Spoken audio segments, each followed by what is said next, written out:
When I was a kid in high school, I used to play a lot of CS Source.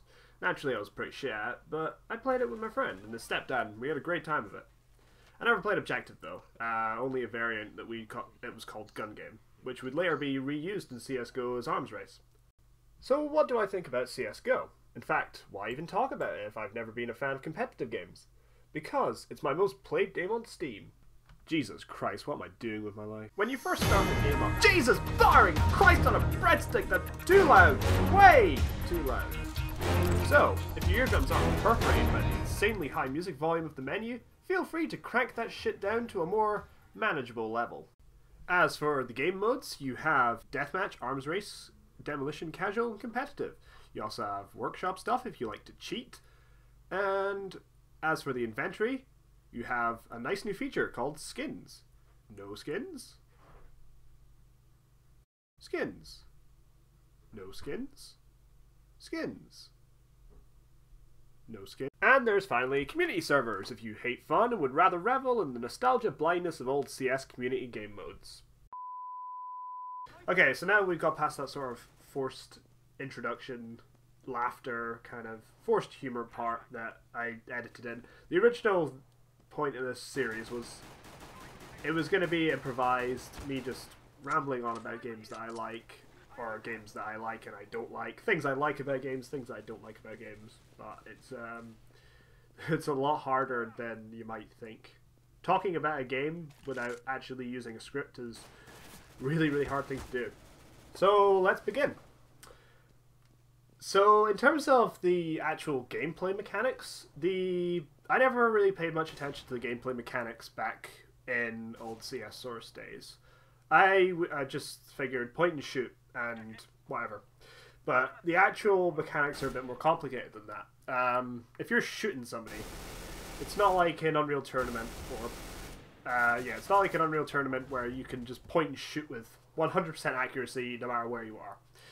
You actually can't run around, otherwise your bullets will just go all over the place.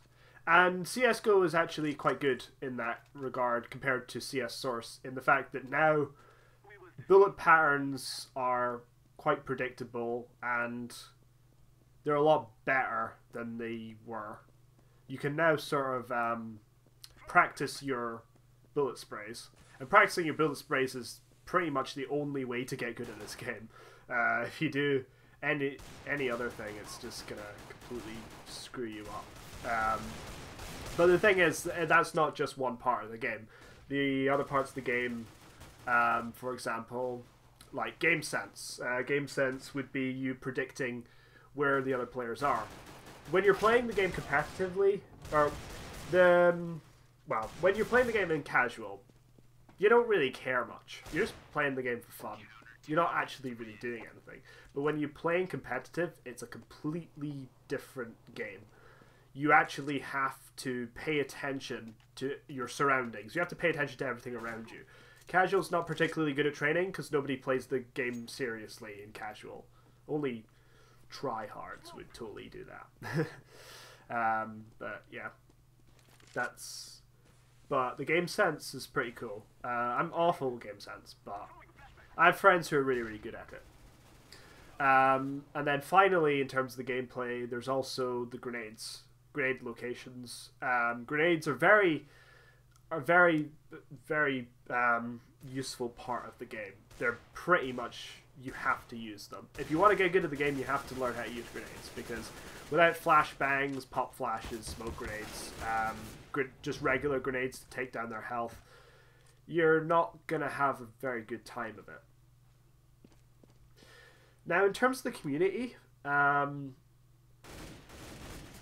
community is probably one of the bad parts of the game, and the issue is not with individuals. Well, it's not. The problem is a couple of bad apples can generalize a community to be pretty terrible. I mean, you know the things about 4chan, and Reddit, and 9gag or something, and Tumblr, things like that. But no, let's not do this social talk commentary. Let's save this for another time. But the community isn't particularly fantastic. If you've ever watched a live stream of CS:GO, the people in the chat are just wow. They're just, some of them can be pretty scummy, and people can also be pretty scummy in games as well. Like if you do pretty poorly and you play against, you're playing with someone who has no patience or somebody who's like super good and really smug about their skill level, they'll get really angry at you. But to be honest, I think that's just kind of what the game kind of teaches you, because the game is really competitive in the sense of the competitive game mode, which we'll talk about later on. It makes you impatient. The more you play, the more you want to win, and you sort of get addicted to winning. So then when you play with people who aren't doing that great, you start to get angry at them, and that's unfortunately a really, really bad habit that a lot of us have. I too am kind of guilty of that. I'm not the kind of person who just goes, oh my god, you're a fucking asshole, I'm gonna punch you in the face, you cunt. Nah, I'm more like a passive aggressive, yay, good job. I mean, you do learn, if you're a good person in the game, then you could just be like, lucky mate. If you know they're learning, then that's fine. But the issue with the community is there are a bunch of people, there are groups that are dedicated to losing, groups that are dedicated to winning against people who aren't good at the game, also known as Smurfs. And D-rankers and Smurfs are a big problem in the game. Oh, and also hackers. Hackers are... I haven't run into any hackers recently, which is good, but hackers are really, really, really... Unfortunately, you can't really stop cheaters, but people cheating in the game, it's so blatant and just ridiculous. It's just not fun at all, to be honest. So the original CS source had essentially just the one game mode, and that was playing the objective, where you have the bomb, you have the terrorist and counter-terrorist, you have to plant the bomb, and then if you're the counter-terrorist, you have to defuse it, if you're the terrorist, you have to stop them from defusing it, you know. Simple detonate the site sort of thing. But because of the modding community, they created a bunch of different kinds of game types. And of course the one that I talked about at the start was Gun Game. And Gun Game evolved into Arms Race. Well, Valve took the existing idea of Gun Game, and then they just made it their own sort of game mode. Call of Duty, I believe, also took inspiration from that and created an actual game mode called Gun Game, which, funnily enough, is the exact same thing. But there's also other things which have moved on to CSGO's, like surf maps and bunny hopping. Surf maps are actually pretty awesome. Although I can't for the life of me figure out how to surf. It's pretty hard. And bunny hopping also is completely beyond me. Trying to bunny hop is a really, really, really hard thing to do. If you've ever watched a Half-Life speedrun, it's crazy the amount of skill that's required to do something like that.